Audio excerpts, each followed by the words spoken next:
क्योंकि कड़कड़ में परमात्मा का दर्शन करना, उस उद्दंड भाई के लिए हजारों निरपराध यक्षों को मत मारो, ये कहाँ की धार्मिकता है। अरे बेटा, भक्त को तितिक्षु होना चाहिए, करुणावान होना चाहिए, दयावान होना चाहिए। ये भक्ति के विपरीत कार्य है। एक संत स्नान कर रहे थे एक बार एक सरोवर में, एक बार नदी में, तो एक भिक्षु बहा हुआ जा रहा था। अब संत बार बार उस भिक्षु को हाथ पर ले और भिक्षु डंक मारता है, हाथ हिल जाता है और भिक्षु छूट जाता है, फिर बहने लगता है। फिर संत कदम रख करके फिर आगे बढ़े, फिर भिक्षु को निकाले, भिक्षु ने फिर से डंक मारा, संत का हाथ हिला, फिर गिर गया जल में। एक व्यक्ति नदी के किनारे खड़ा हुआ देख रहा था। जब इस तरह से 5-7 बार किया संत ने, संत फिर निकालने के लिए उसको गए, फिर बिच्छू ने डंक मार दिया, फिर हाथ हिल गया, बिच्छू फिर जल में गिर गया। फिर संत जाने लगे। जो किनारे पर व्यक्ति बैठा था देख रहा था, उसने कहा, अरे महात्मा जी, क्यों बिच्छू के पीछे पड़े हुए आपको बार बार पीड़ा दे रहा है, डंक मार रहा है, आप उसको बह जाने दो, बह ना आए जल में। तो संत ने कहा, ये 2 तोले का बिच्छू जो अपने स्वभाव को नहीं छोड़ सकता है, तो मैं 2.5 मन का साधु अपने स्वभाव को कैसे छोड़ दूं? क्योंकि संत का, साधु का स्वभाव है बहते हुए को बचाना, और बिच्छू का स्वभाव है डंक मारना, तो मैं इस स्वभाव को कैसे छोड़ दूं? तो आकर के स्वयं मनु महाराज ने समझाया, बोले संत हृदय नमनीत समाना, कहा कबिन कब्र कहा न जाना, निज परताप द्रवं नवरीता, पर दुख द्रव संत सुपनीता। संत का हृदय नवनीत के समान होता है, ऐसा कवियों ने कहा, पर कह नहीं सके, क्योंकि नवनीत तो अपने नीचे वाली अग्नि से तपित होता है, संत तो दूसरे के दुख से द्रवित होते हैं।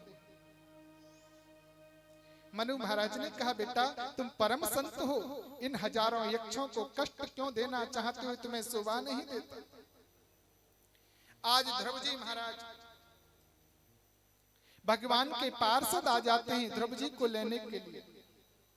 विमान में बैठने को तैयार हुए, सो वही एक देवी आ गई, साक्षात मृत्यु देवी। जब मृत्यु आती है बंधुओं, तो शीश पर बैठ करके आती है।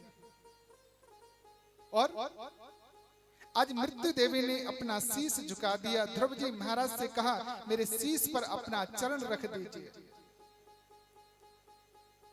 जैसे ध्रुव जी महाराज विमान में बैठना, कदम रखना चाहते थे, कदम पीछे कर लिया। बोले पहले मैं इस विमान में नहीं बैठूंगा, पहले मेरी माता के लिए विमान मंगाओ। भगवान के पार्षद बोले, महाराज आप चिंता न करो, जिसके घर में, जिसके परिवार में भगवत भक्त चरण अनुरागी पुत्र हो जाता है, अपनी 1 नहीं 2 नहीं 21 पीढ़ियों तक का उद्धार करता है। 7 पीढ़ी अपनी, 7 पीढ़ी ससुराल पक्ष की, 7 पीढ़ी ननहाल पक्ष की। तो आपके माता पिता पीछे नहीं रह सकते, तो आपसे भी पहले विमान में बैठ करके जा रहे हैं। और सबको मरना पड़ता है। चींटी जन्म लेगी वो भी मरेगी, हाथी जन्म लेगा वो भी मरेगा। जिसका जन्म हुआ है उसकी मृत्यु निश्चित है। इस शरीर को सेठ जी बोलो, पंडित जी बोलो, महाराज जी बोलो, आचार्य जी बोलो, शंकराचार्य जी बोलो, शरीर की गति 3 होती है, सबको मरना पड़ता है। आया है सो जाएगा, राजा रंक फकीर, कोई सिंहासन चढ़ चला, कोई बंधा जात जंजीर, मरना आपको निश्चित है श्रीमान। इसलिए स्वर्ग को चलिए। आज वैकुंठ के लिए ध्रुव जी महाराज गए। ध्रुव जी ने परमात्मा के पार्षदों की ओर देखा।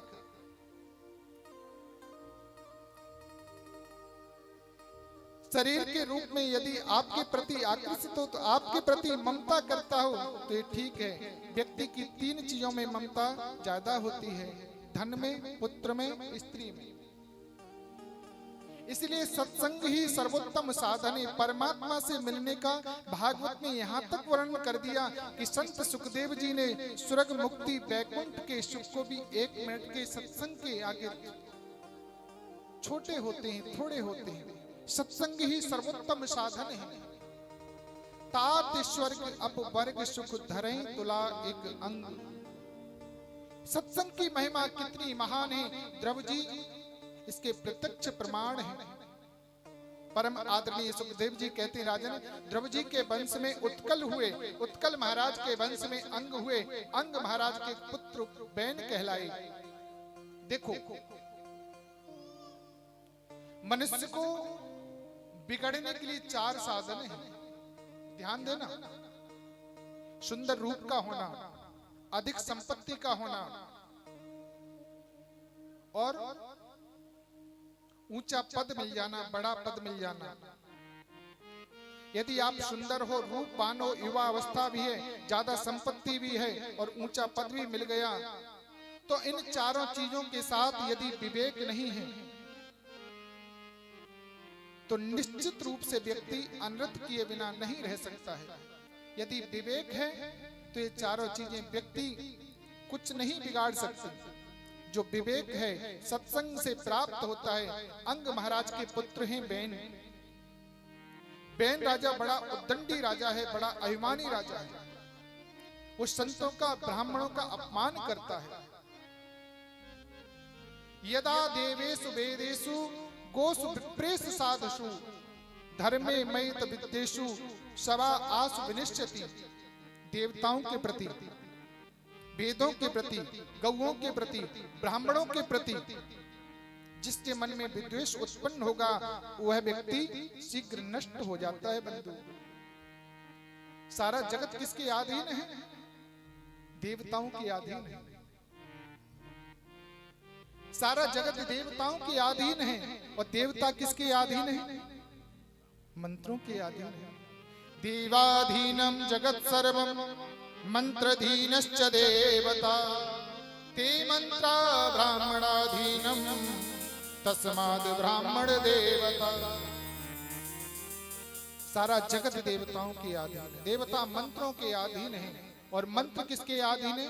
ते मंत्रा ब्राह्मणाधीनम तस्माद् ब्राह्मण देवता। वो मंत्र ब्राह्मणों के अधीन है। अब इस बात को हम इसलिए नहीं कह रहे कि हम ब्राह्मण हैं, ये तो वेद शास्त्र पुराण कहते हैं। जैसे एक कोर्ट होता है, एक जो न्याय करता है, ऐसे ही हमारे धर्म का जो कोर्ट है वो क्या है? वेद शास्त्र पुराण, ये सब इस चीज को कहते हैं। शास्त्रों में तो यहाँ तक वर्णन कर दिया महाराज कि हम गंगा आदि तीर्थों में जाकर के स्नान करेंगे, जब जाकर के पवित्र करेंगे नदियां। और ब्राह्मण तो एक ऐसा चलता फिरता तीर्थ बना दिया, जिस घर में ब्राह्मण के चरण पड़ेंगे वही घर तीर्थ सदृश हो जाता है। भागवत जी कहती हैं, जिनके मन में विद्वेष पैदा हो गया वह व्यक्ति शीघ्र नष्ट हो जाता है। उस व्यक्ति को नष्ट करने से कोई रोक नहीं सकता। बैन महाराज ने संतों ने बैन महाराज को समझाया।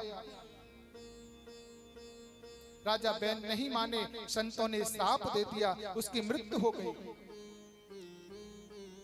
संत विचार करते हैं, महाराज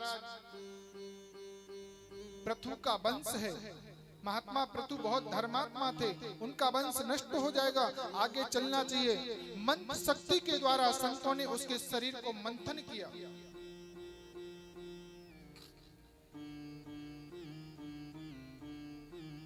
और उनके शरीर में से पृथु महाराज का प्रागट्य हुआ। अर्ची रानी के साथ उनका विवाह हुआ। पृथु महाराज ने देखा सारी दुनिया में दुर्भिक्ष पड़ गया, लोग भूखे मरने लगे, त्राही त्राही मच रही है।